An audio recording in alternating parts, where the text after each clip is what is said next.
हे बघ तू जा इथून, मला एकटं राहू दे थोडा वेळ. तारा, तारा हे बघ मी काय आणलंय तुझ्यासाठी. तुला तुला तिळगुळाचे लाडू खूप आवडतात ना, म्हणून तुझ्यासाठी खास घेऊन आलीये. ही एकच तर गोष्ट आहे जी तुला माझ्या हातची आवडते लहानपणापासून. याला नाही म्हणू नकोस प्लीज. तुझी आत्ताही वेळ चुकली ग. परवा होती संक्रांत, आता कशाला घेऊ? आणि प्रत्येक सणाचं महत्व त्या त्या दिवशी असतं ना. कोण म्हणतं असं तारा की सणावाराच्याच दिवशी गोडधोड खायचं? सणाशिवाय पण आपण खाऊ शकतो की. आणि एका आईने तिच्या लेकीसाठी कधी काही करायची बंदी असते का? एक आई तर तिच्या मुलीला कधीही गोडधोड खाऊ घालू शकते ना. तुला खूप आवडतात ना तिळगुळाचे लाडू. मी रात्रभर बसून बनवत होते तुझ्यासाठी. खा बेटा. मला आवडतात म्हणून तू कधीपासून माझ्या आवडीनिवडी जपायला लागली? माझ्या आवडीनिवडींचा जर तू आधीपासून विचार केला असतास तर खूप बरं झालं असतं ना. आणि आता हे सगळं करून काय उपयोगी? माझं तुझ्यावर जितकं आधी प्रेम होतं ना, हे माझ्या मनातून वाहून गेलंय. आता मी पुन्हा तुझ्यावर प्रेम करेन की नाही मला नाही माहित. त्यामुळे आता ह्या सगळ्या गोष्टींचा काहीच फायदा नाही. माझ्या आवडीनिवडी जपण्याचा प्रयत्न करण्यात तुझा मौल्यवान वेळ नको वाया घालूस. तारा, तारा नको ना अशी तोडून बोलूस माझ्याशी. आई आहे मी तुझी. आणि एका आईला तिच्या लेकरापेक्षा काहीच महत्वाचं नसतं ग. माझ्यासाठी फक्त तू महत्वाची आहेस. फक्त एका आईची एवढीच अपेक्षा असते की तिच्या लेकराने तिची साथ द्यावी. पण ठीक आहे, काही हरकत नाही. तारा, जशी आता या घडीला तू एकटी पडलीयस ना, तशी मी खूप एकटी पडलीये तारा. बघ ना, आपल्याला कोण आहे एकमेकांशिवाय? तुला मी आणि मला तू असंच जगलोय ना आपण नेहमी.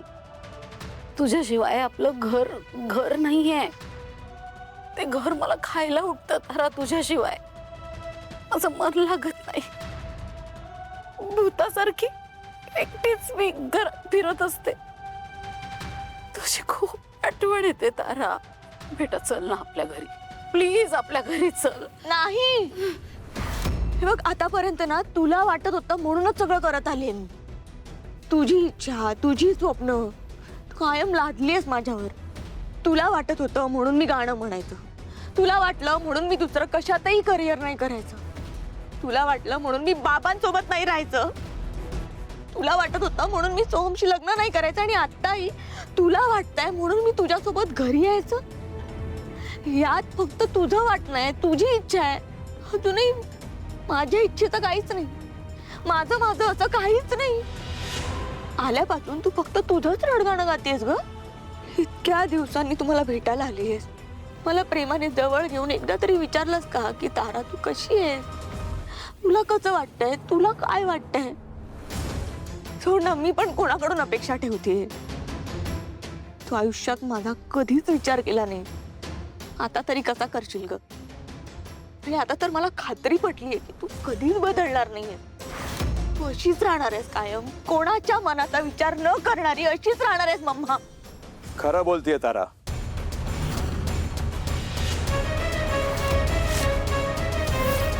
ही बाई आयुष्यात कधीही स्वतःला बदलू शकणार नाही.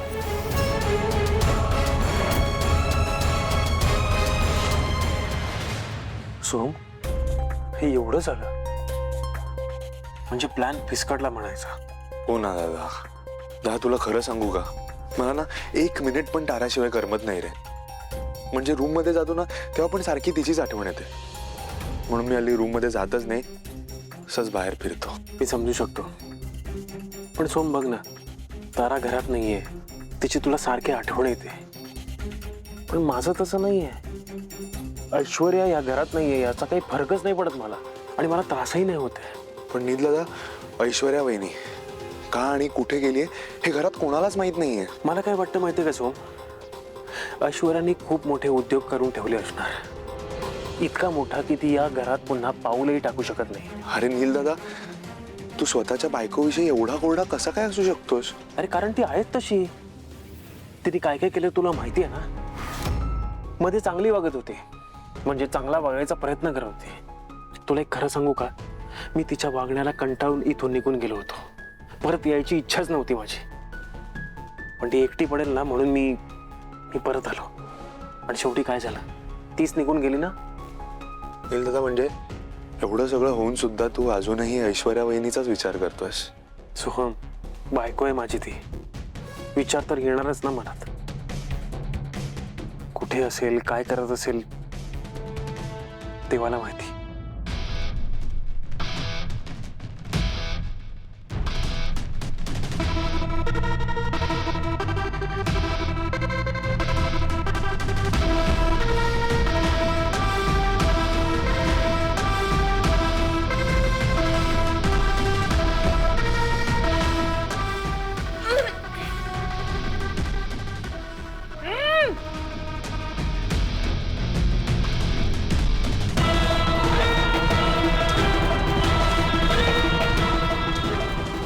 कोण आहेस तू आणि का बांधून ठेवलंय मला इथे? आणि हे सगळं कोणाच्या सांगण्यावरून करतोयस? कोण आहे तुमचा बॉस? नाव काय? ए, किती प्रश्न विचारशील? तुझी ही पट्टी बडबड करायला सोडली नाही. हे जेवण आणले, आधी जेवण करून घे. आधी माझ्या प्रश्नांची उत्तरं दे. जेवण करून घे, मग सांगतो. आधी मी काय विचारते त्याचं उत्तर दे. कोणी करायला लावलंय? हे बघ, आम्ही उचललेल्या प्रत्येक माणसाची कुंडली आम्हाला माहीत असते. उगाच असं आम्ही कुणाला बी उचलत नाही. आणि चांगलंच माहित आहे तू कोण आहेस ती.